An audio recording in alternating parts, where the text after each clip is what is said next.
Thiruvananthapuram Sree Chitra poor ഹോമിൽ നിന്ന് 2 പെൺകുട്ടികളെ കാണാതായി. 14ഉം 16ഉം വയസ്സുള്ള കുട്ടികളെയാണ് ശ്രീചിത്ര പൂവർ ഹോമിൽ നിന്ന് ഇറങ്ങിപ്പോയത്.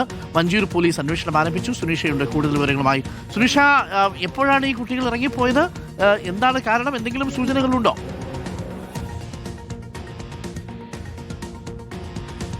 അരുൺ, ഇന്ന് വൈകുന്നേരമാണ് ശ്രീചിത്ര പൂവർ ഹോമിൽ നിന്നും ഈ 2 പെൺകുട്ടികൾ ഇറങ്ങിപ്പോയത്. പക്ഷേ എന്താണ് ഈ ഇറങ്ങിപ്പോക്കിന് കാരണം എന്നുള്ളതിൽ ഒരു വ്യക്തത വന്നിട്ടില്ല. പക്ഷേ ഈ അടുത്ത കാലത്തായാണ് ഇരുവരും ഈ ശ്രീചിത്ര ഹോമിലേക്ക് എത്തിയത് എന്നുള്ളതാണ് മനസ്സിലാക്കുന്നത്. അതുകൊണ്ട് തന്നെ ഇവിടെ താമസിക്കുന്നതുമായി ബന്ധപ്പെട്ട് ഏതെങ്കിലും തരത്തിൽ അവർക്ക് താല്പര്യമില്ലായിരുന്നു എന്നൊരു സംശയം അത് പോലീസിനെ സംബന്ധിച്ചിടത്തോളം ഉണ്ട് എന്നുള്ളതാണ്. അതായത് ഇന്ന് വൈകുന്നേരം ഇവർ കാണാതായപ്പോഴാണ് ഈ അധികൃതർ പോലീസിനെ വിവരം അറിയിക്കുന്നത്. പിന്നാലെ പരിശോധന ഇപ്പോൾ വഞ്ചിയൂർ പോലീസ് ഊർജിതമാക്കിയിട്ടുണ്ട്. എല്ലായിടങ്ങളിലും ഒരു വൈകുന്നേരം ആയതുകൊണ്ട് തന്നെ ഈ സിറ്റി വിട്ട് പുറത്തു പോകാനോ അല്ലെങ്കിൽ ജില്ല വിട്ട് പുറത്തു പോകാനുള്ള ഒരു സാധ്യത ഏതായാലും പോലീസ് കാണുന്നില്ല. പക്ഷേ ഈ മറ്റ് ബസ്സിലോ അല്ലെങ്കിൽ ട്രെയിനിലോ കയറി പോയിട്ടുണ്ടാകുമോ എന്നൊരു സംശയമാണ് നിലവിൽ ഇപ്പോൾ പോലീസിനുള്ളത്.